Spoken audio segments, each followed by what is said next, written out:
Hello friends, ഞാൻ നിങ്ങളുടെ സ്വന്തം ഷെഫ് ലിജു. നമ്മുടെ ചാനൽ ആദ്യമായിട്ട് കാണുന്ന ഒരു ചാനൽ സബ്സ്ക്രൈബ് ചെയ്യുക, അതേപോലെ തന്നെ ബെല്ലൈക്കണും അമർത്തണം. മാക്സിമം എല്ലാവരിലേക്കും എത്തുവാൻ വേണ്ടിയിട്ട് ഷെയർ ചെയ്ത് കൊടുക്കുമ്പോൾ നമ്മൾ ഗൾഫിലേക്കുള്ള ജോബ് വേക്കൻസികളാണ് കൂടുതലായിട്ട് നമ്മൾ ഇടാറുള്ളത്. പക്ഷേ അതേപോലെ തന്നെ ഇവിടുത്തെ ചെറിയ ചെറിയ വിശേഷങ്ങൾ ഞാൻ ഇടാറുണ്ട്. ഇപ്പോൾ അതിന് വേണ്ടിയിട്ടുള്ള വീഡിയോ ആണിത്. ഇന്ന് ഇവിടെ സത്യം പറഞ്ഞിട്ടുണ്ടെങ്കിൽ ഇവിടുത്തെ കാലാവസ്ഥ മാറുന്നതിന് മുന്നോടിയായിട്ട് ഇവിടെ ഇന്ന് അത്യാവശ്യം രാവിലെ മുതൽ തന്നെ ചെറിയ രീതിയിൽ മഴയും കാര്യങ്ങളൊക്കെ ആയിരുന്നു. മഴ ഇങ്ങനെ ചെറിയ രീതിയിൽ ഇങ്ങനെ പെയ്തുകൊണ്ടേയിരിക്കുമായിരുന്നു രാവിലെ മുതൽ. അതുകൊണ്ട് നമുക്ക് എന്താ പറയുക, നമുക്ക് ഇവിടെ വലിയ മഴ പെയ്തു കഴിഞ്ഞാൽ ഇവിടെ ആകെ പ്രശ്നമാണ്. കാരണം ഇവിടെ വെള്ളം പൊന്തും, വെള്ളം നമുക്ക് പോകാൻ അങ്ങനെ വലിയ ഡ്രൈനേജ് സൗകര്യങ്ങൾ ഉണ്ടെങ്കിൽ പോലും ഇവിടുത്തെ വെള്ളത്തിന് ഉൾക്കൊള്ളാനുള്ള ഒരു സൗകര്യം ഒന്നും കാണില്ല. എല്ലായിടത്തും ബ്ലോക്കായിരിക്കും. നമ്മുടെ ഷൂ ഒക്കെ ഊരി നമ്മുടെ കൈ പിടിച്ച് പാൻറ്റൊക്കെ പൊക്കി വെച്ചിട്ട് വേണം നമുക്ക് പോകാൻ. അത്രയും ബുദ്ധിമുട്ടാണ്. അടുത്താണെന്ന് പറഞ്ഞാലും ഒരു 10 മിനിറ്റ് ദൂരം ഉള്ളെന്ന് പറഞ്ഞാലും നമ്മൾ പോകുന്ന വഴികൾ അങ്ങനെയാണ്. അപ്പോൾ അങ്ങനെയൊക്കെയാണ് ഇവിടുത്തെ ഇന്നത്തെ വിശേഷങ്ങൾ. ഡ്യൂട്ടിയൊക്കെ സുഖമായിട്ട് പോകുന്നുണ്ട്. നിങ്ങൾ ഓരോരുത്തർക്കും സുഖമാണെന്ന് തന്നെ വിചാരിക്കുന്നു. നിങ്ങൾക്ക് എന്തെങ്കിലും സംശയങ്ങളൊക്കെ ഉണ്ടെന്നുണ്ടെങ്കിൽ കമൻറ്റ് ബോക്സിൽ ചോദിക്കുക. പിന്നെ എന്നെ സംബന്ധിച്ചെന്ന് പറയുമ്പോൾ നമുക്ക് എല്ലാ പ്രവാസികൾക്കും ഉള്ളതുപോലെ തന്നെ പല ബുദ്ധിമുട്ടുകളും നമ്മുടെ ജീവിതത്തിലും ഉണ്ടാവാറുണ്ട്. 2018 എൻ്റെ കല്യാണം കഴിഞ്ഞ് 2019 എൻ്റെ കൊച്ച് മരണപ്പെട്ടു. ആദ്യമായിട്ടുണ്ടായ കൊച്ചിന് ഇൻറ്റേർണൽ ബ്ലീഡിങ് ആയിട്ട് ലിവർ ഫംഗ്ഷൻ ഡാമേജ് ആയിട്ട് കുട്ടി മരണപ്പെട്ടു. ആ മരണപ്പെട്ട് കഴിഞ്ഞിട്ട് 20ാമത്തെ ദിവസം എനിക്ക് ഇങ്ങോട്ട് കയറി പോരേണ്ടി വന്നു.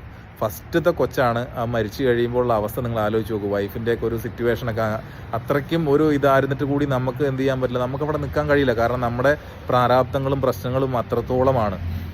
അതിനുശേഷം ഞാൻ പതുക്കെ വൈഫിനെ ഇവിടെ ഒരു 1-2 മാസത്തേക്ക് ഇവിടെ കൊണ്ടുവന്നു. മരണം കഴിഞ്ഞ് ഒരു 5-6 മാസത്തിനുള്ളിൽ ഞാനിവിടെ കൊണ്ടുവന്നു. അത് കഴിഞ്ഞപ്പോൾ അവൾക്കൊരു ജോലി ശരിയാക്കാൻ വേണ്ടി നോക്കിയപ്പോഴാണ് ഇവിടെ കൊറോണ വന്നത്. കൊറോണ വന്നപ്പോൾ വിസിറ്റിംഗ് വിസയും കഴിഞ്ഞു, എല്ലാം കഴിഞ്ഞു, ഫ്ലൈറ്റുകളും ബന്ധായി. അങ്ങനെ അവൾക്ക് തിരിച്ചു പോകേണ്ടി വന്നു. അതിനുശേഷം 2-3 മാസത്തിന് ശേഷം ഞാനും വിസ ക്യാൻസൽ ചെയ്ത് ഞാനിവിടെ നാട്ടിൽ പോയി.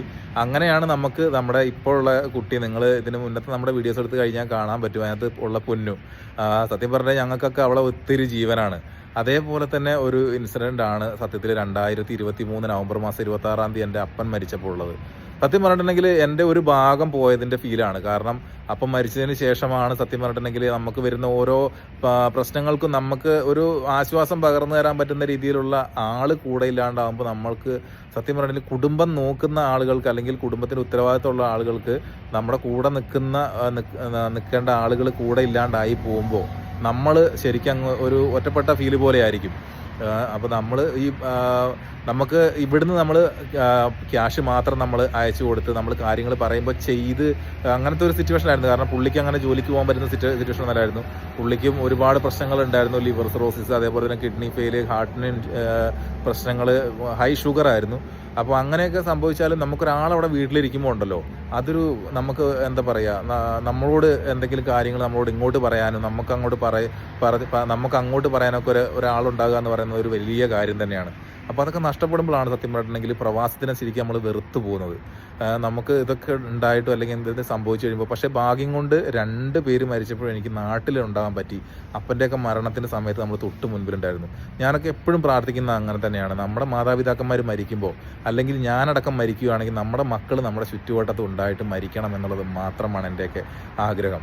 അതിന് നമ്മൾ മാക്സിമം നമ്മൾ എന്ത് ചെയ്യുക, നമ്മൾ ഇടയ്ക്കിടയ്ക്കൊക്കെ ഫാമിലിയുടെ അടുത്ത് ഞാൻ 6 മാസം കൂടുമ്പോൾ 6 മാസത്തിൽ ഒരിക്കലെങ്കിലും ഞാൻ എൻ്റെ ഫാമിലിയിൽ പോവും.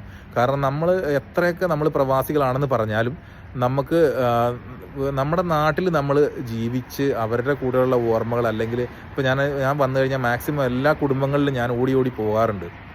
മാക്സിമം എല്ലാവരുടെ ഞാൻ ഓടി എത്താറുണ്ട്. കാരണം എല്ലാവരെയും തന്നെ ഞാൻ കാണാറുണ്ട്. കാരണം എന്ന് പറഞ്ഞിട്ടുണ്ടെങ്കിൽ നമ്മൾ ഇങ്ങോട്ട് വരുമ്പോൾ നമ്മളാണോ തിരിച്ച് അങ്ങോട്ട് ചെല്ലുക, നമ്മൾ അങ്ങോട്ട് ചെല്ലുമോ, നമ്മൾ ചെല്ലുമ്പോൾ ആരൊക്കെ അവിടെ ബാക്കി ഉണ്ടാവുമോ അറിയില്ല. ഫസ്റ്റ് ഞാൻ സൗദി പോയ സമയത്ത് എൻ്റെ കുടുംബത്തിലുള്ള 8 പേരാണ് 2 വർഷം കൊണ്ട് മരിച്ചു പോയത്.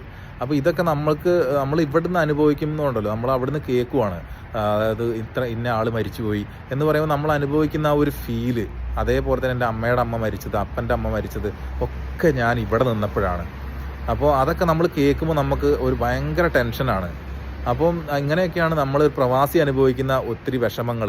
നാട്ടിലാണെങ്കിൽ നമുക്ക് എങ്ങനെയൊക്കെ ഓടിപ്പിടിച്ച് അവരുടെ അടുത്തേക്ക് പെട്ടെന്ന് നമുക്ക് എത്താനും എല്ലാ ചടങ്ങുകളിലും നമുക്ക് പങ്കെടുക്കാനും. പക്ഷേ ഇവിടെയാണെങ്കിൽ പോലും നമുക്ക് നോയമ്പ് പോലും നമുക്ക് ശരിക്കും നോക്കാൻ പറ്റില്ല. കാരണം നമ്മുടെ പ്രൊഫഷൻ എന്ന് പറയുന്നത് ഹോട്ടൽ ഫീൽഡ് ആയതുകൊണ്ട് നമുക്കൊരിക്കലും നോമ്പാണെന്ന് പറഞ്ഞ് മാറി നിൽക്കാൻ കഴിയില്ല. നമ്മളൊക്കെ ഇങ്ങനെ ഫുഡൊക്കെ ഉണ്ടാക്കി നമ്മളെല്ലാവർക്കും സെർവ് ചെയ്യണ്ടേ. അപ്പോൾ അങ്ങനെയൊക്കെയാണ് ഇവിടുത്തെ നമ്മുടെ വിശേഷങ്ങളുള്ളത്. പക്ഷേ എങ്കിൽ കൂടി നമ്മുടെ കുടുംബത്തിനെ ഭദ്രമാക്കാൻ വേണ്ടിയിട്ട്, കുടുംബജീവിതം ഭദ്രമാക്കാൻ നമ്മൾക്ക് എന്ത് ചെയ്തേ പറ്റുള്ളൂ, നമുക്കിവിടെ ജോലി ചെയ്തേ പറ്റുള്ളൂ. അപ്പോൾ എല്ലാവർക്കും ഒരിക്കൽ കൂടി നല്ല ഒരു ദിവസം നേരുന്നു. എല്ലാവർക്കും നല്ലത് വരട്ടെ. ദൈവം എല്ലാവരെയും അനുഗ്രഹിക്കട്ടെ. അപ്പോൾ നമുക്ക് വീണ്ടും നാളെ ഇതേപോലുള്ള ചെറിയ ചെറിയ വിശേഷങ്ങളും കൂടി ആയിട്ട് നമുക്ക് വീണ്ടും കാണാം. Okay, bye. Thank U.